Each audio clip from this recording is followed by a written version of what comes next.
Hello everyone and welcome to another FPL video on the channel. This video will be talking about FPL Game Week 9. How did our wildcard go? Were there any mistakes? What went well? And looking ahead to Game Week 10.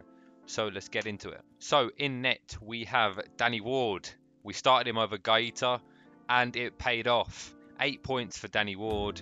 Got a clean sheet. I think he got a save point and he also got 1 bonus point. Leicester finally kept a clean sheet in a 4-0 thrashing of Nottingham Forest. So well done to them. So then we have Trippier with 7 points. They got a clean sheet again. Oh no, they didn't. Sorry. They kept a clean sheet until Trippier went off. Then they ended up conceding late on. But that counts as clean sheet points for Trippier. And he also walked away with some bonus points. James conceded. Didn't get any points. He just got the usual 92-minute points, so yeah, not great really. Then Cancelo conceded 3 against Manchester United.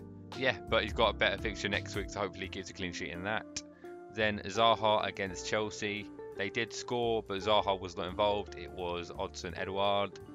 But now with the fixture on for Zaha, it's looking good, and hopefully he can get back in the goals. Then we have Martinelli. Got an assist, I believe, against Tottenham, and yeah, didn't do too much. I think he got a yellow card as well, which is why he's only on 4 points. So then we have Mo Salah. I did captain Mo Salah. We brought him in on the wild card to captain him, and he ended up walking away with 1 assist, with 3 goals scored from Liverpool, and Salah walked away with 1 assist. Not great, especially when we'll move on to the man we're talking about later on. You already know. Then we have James Madison, this absolute baller. 2 goals, I think, and an assist or 2 in a 4-0 win. 18-point haul, bonus points. Fantastic from James Madison. He's trying to force his way into the England squad, so hopefully he's going to keep that form going with the amazing fixtures they have. So then in attack, as you can see, the 2 cheap ones, poor. Mitrovic unfortunately came away with an injury in about the 35th minute, and he already got a yellow card before that. So yeah, he came away with 0 points. Hopefully he's back against West Ham, but I'm not quite sure. I'll have to look out for news. So then we have Ivan Toney, who walks away with a massive 1-pointer. He also got a yellow card, and didn't manage to get on the score sheet, unfortunately. Then we have Erling Haaland against Manchester United. From an FPL point of view, I mean, what an absolute mega haul that is. Hat-trick, 2 assists, 3 bonus points. Unbelievable from Erling Haaland. As a United fan, piss off.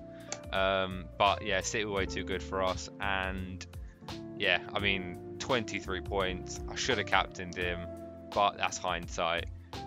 I had the feeling that Salah was the best captain this week. Good fixture, new manager for Brighton. Maybe they take time to adapt. And Salah done well in the international break. Maybe he comes back and firing. That wasn't to be the case. He walked over an assist, and Erling Haaland absolutely smashed him. But anyway, so let's move on to looking on to game week 10. Let's have a look at some potential moves. So potential move number 1 is for Gianluca Camacho. Now West Ham have some absolutely amazing fixtures, as you can see there. Fulham, Southampton, Bournemouth in 3 of the next 4, and then Liverpool as well there. Even there, they're not looking too good, so there is something in that for them. Now the issue with Camacho, and why he's not in a lot of our sides at the minute, is purely down to game time. Now, if he's starting every week, I think he'd be a lot more owned, and the potential is there to get goals leading up top for West Ham. He started last game week, managed to get a goal. I believe that's the first time he started in a match. He's been coming off the bench, and Antonio's been starting, but he started last game week, scored, played about 65 minutes. So maybe he continues to start up front for West Ham, and he becomes an option in our FPL sides at 6.7 million. So the next option is going to be my guy, Tony Martial. Now, he came back from injury against Manchester City, scores 2 goals in about 30 minutes. Now, if he can stay fit, I think he'll be a very important player for Manchester United. I think he should be the one leading the line up front, not Marcus Rashford. And if he is the one leading the line up front for Manchester United at 6.9 million, I think that could be a great price. 0.7% owned. He's got Everton and then Newcastle, two, decent fixtures. The Everton one is better than the Newcastle one. Then he's got Tottenham and Chelsea. And then after that, I think the fixtures do turn. So then after those fixtures, we have West Ham, Villa, Fulham, Forest, Wolves and Bournemouth. So there's a fantastic run there of great fixtures. And I think if Martial can now get the form going and, the fitness back up, I think come those fixtures, he'll be a great person to own at 6.9 million. He's going to be a must own at that price. I mean, maybe not must own, but for me, he'll be a must own as I love him. But yeah, bias aside, I think leading line for Manchester United at 6.9 million with great fixtures to come. Use these 4 fixtures, just to see where he's at, see if he can get form and fitness back. And if he does well, then look to bring him in about game week 14. So then the final option is going to be Trossard for Brighton. Now, this man at the minute is looking great. Brighton look good, and he's one of the main culprits for this. 6.7 million. He scored a hat-trick last week against Liverpool. And the fixtures to come up, they've got Tottenham, Brentford and Forest. Tottenham is not necessarily a bad fixture. Brentford don't look that good defensively. And Forest, well, we know what Forest are about. They're a battering job. And I think Brighton could do a number on them. So Trossard could be a great purchase for that fixture in game week 12, I believe it is. 7.8% owned. He's got 5 goals and 2 assists this season with a total of 52 points. He's one of the highest point scorers in midfield. And, for a budget midfielder, I think he's excellent value. So let's take a look at my current team for game week 10. So in net we have Gaeta back in the side. He's got Leeds at home, good fixture. Palace, they've not kept too many clean sheets this season, but hopefully with the fixture on they've got now, they're going to start keeping them. So, I think he looks good. I could potentially play Ward against Bournemouth, which is also a good fixture, but for now I'm leaning towards Gaeta. So then in defence, we're going with a 4-back. We've got Cancelo against Southampton. Not much needs to be said there. Good fixture. He's basically a lock in that side, that City side, Cancelo. So yeah, happy to own him there. So then we've got James against Wolves. Now Wolves have just sacked their manager. They don't really score many goals, but Chelsea haven't really been keeping clean sheets at the moment. Maybe this is about to change. I do think they will keep a clean sheet here against Wolves.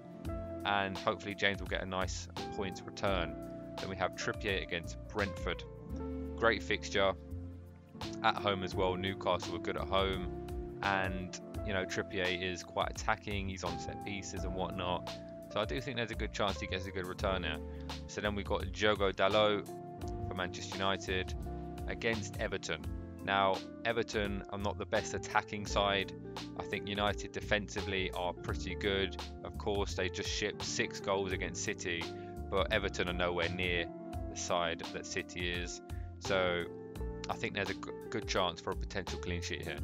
So in midfield, we have Martinelli against Liverpool. Now, I think Arsenal are going to win this match, and I do think there's going to be goals in this game. I think Martinelli will have the beating of Trent, who's looked very poor so far this season. Martinelli's looked very good.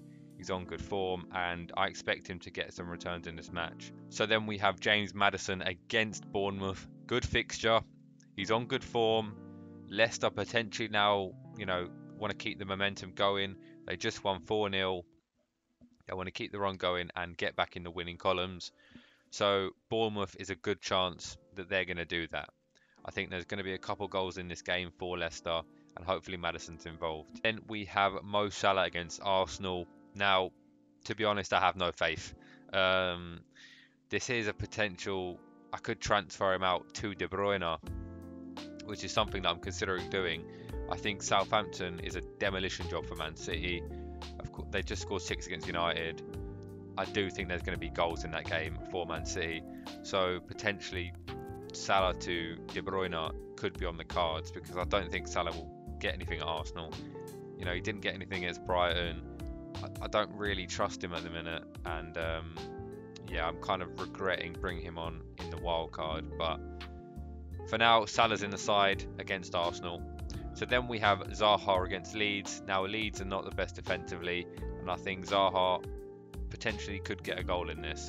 I do think Palace, attacking wise, are not bad, and you know, Zaha's like the main threat for them. He's on penalties, and yeah, I do think he's going to get a return in this game. I'm quite confident in that. So up front we have Ivan Toney against Newcastle. You know, he's scored a couple goals this season, Ivan Toney, so hopefully he can get back in the scoring column for us here against Newcastle. It's not an easy fixture by any means, but you know, Brentford attacking wise are actually decent. So then we have Erling Haaland, captain against Southampton. You know what, no questions about it now. We've tried to play a little bit different and not captain him last week, and it absolutely backfired. You know, so this week, no questions about it. Erling Haaland is captain, and arguably he's a triple captain shout here. You know, the form he's on at home, 3 hat-tricks in a row. You could triple captain him against Southampton. Whether I'm going to do that, probably not, but I can see the argument for it. So then on the bench we have Ward against Bournemouth. Now, like I said, potentially he could be a starter. It's a decent fixture. Then we have Mitrovic against West Ham. Now, if there's news that Mitrovic is actually fit, then potentially he could come into the side. For who, I'm not sure, but you'll know that come Friday. Then we have Andreas against West Ham and Johnny versus Chelsea. So that's the side. What do you guys think? So the wildcard overall was probably not a success, but Madison and Ward did save our week on that Monday night fixture, so thankful for them. But anyway, if any of you guys need any FPL tips, don't ask me because I'm not very good. I can't even captain Haaland on the right times. But anyway, I hope you guys enjoyed the video. If you did, please feel free to drop a like and subscribe. That would be much appreciated. And I'll catch you all next time.